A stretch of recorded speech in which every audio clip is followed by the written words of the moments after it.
women get power with our beauty and with, you know, us being able to provide pleasure, which is why so many women are confused that whores are like whores are not cream of the crop. They get a lot of extra attention because of the fact that the whole premise of them is centered around being pleasurable for men who want the willpower to have sex whenever, however, wherever. So I have to agree with you. I didn't like the video. The video definitely put me in a negative state because it came off as falsehood. It came off as pandering. That video was very much so watered down, and Trev is actually right. That second speaker, his ass didn't even believe nothing he said. That's why he had to come up with the fact of we have fucking babies. Yeah, I noticed when I noticed that you had said that the first time, Paris, like it's more so for you about how much a woman can withstand. I just want to say though, I mean, I think this to me is just really speaking volumes to how important it is for women to know and understand what their role is, because a woman is powerful, point blank, period, whether she uses it, no matter how she uses it. When you were speaking, Cherish, I saw like a forest, and then so there's one acorn.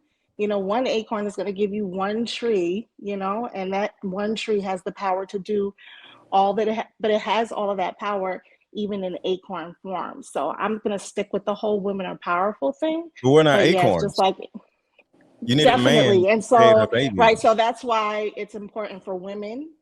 My point is that's why it's important for women to know and understand their role, because we are powerful and we are going to be pushing the men and the women in our lives either in a negative direction or a positive direction, depending on our understanding and usage of our power. I just don't understand the acorn thing. I don't understand. Y'all She's saying that an acorn is an acorn, but when it grows into a tree, it once was an acorn, so it had the potential to grow into a tree. Like a tree is living in that acorn. It just has it's an inherent energy. That is a seed. It's a seed. So we're gonna take away where did the seed come from? The water, the sunlight. We're gonna take away all. No, it's not that. That's not the point. The point is, you're saying it as though it takes a whole community for one person to be powerful. It takes a community for one person to make a difference in that community. If they were never introduced to that community, they could never make an impact there. But it doesn't change the fact that I have the power or the potential to be impactful just because I haven't reached those people yet. That doesn't change my power. Yeah. And there's nothing wrong with that. We're not taking anything away from y'all. I personally am just against individualism. So this is a personal thing with me. I'm not really going against y'all. I'm going against the actual video. And I think what we end up having a problem with, especially on social media, men make money off of women.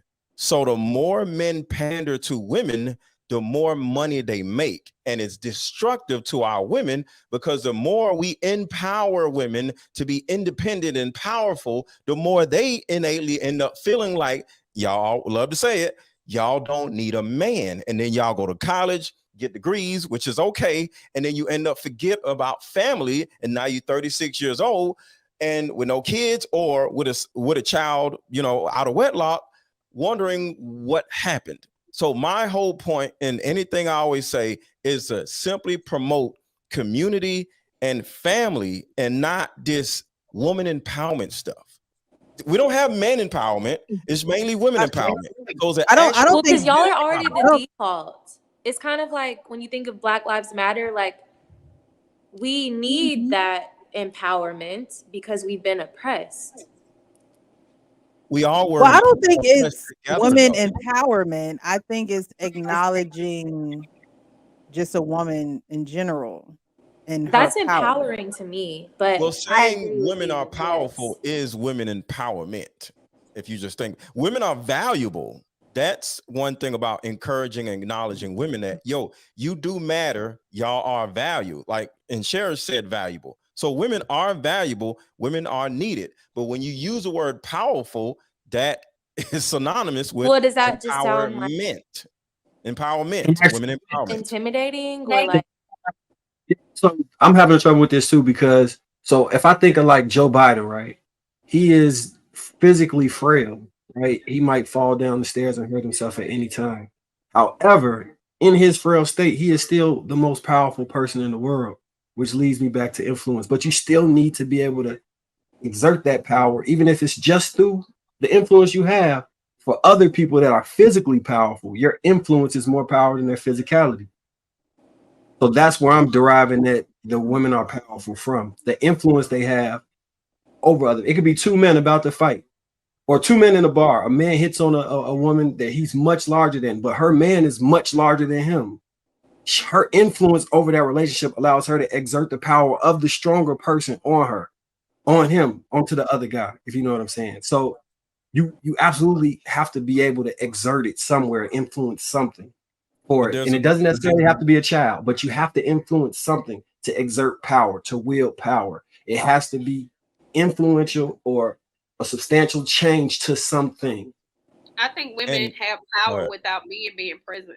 I think that that's possible, but I also think that we see it in its boldest form when men are in the equation.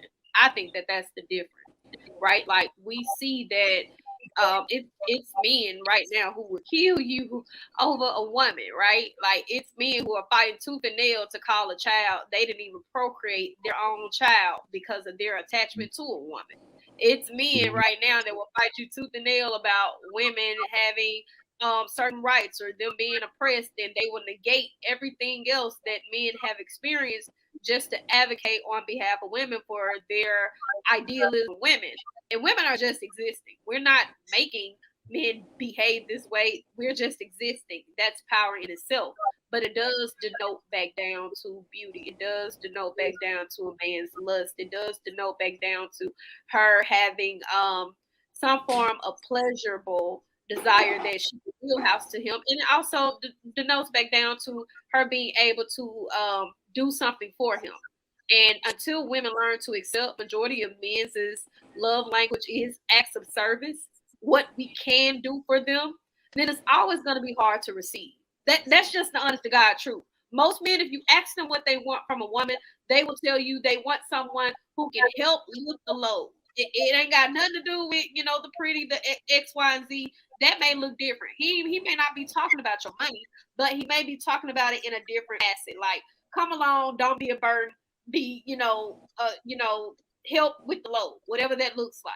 And a lot of us have a difficulty with that because it doesn't stroke our ego. It doesn't come out in praise, but it also don't negate our power. And Marcus said something about influence, right? Influence. And I brought up all these fatherless kids running around tearing up our cities, no matter what major city we're in, right? And the main reason why they're tearing up cities and shooting people and killing people is because they don't have fathers. So the way I look at it is the opposite. There's a lack of influence in these young men that are being raised by women instead of men. There's a lack of power. There's a lack of influence. There's a lack because these children wouldn't be running wild, killing people like they're doing if there were fathers in the household. So there's a lack of influence. There's a lack of power in the offspring of these powerful women.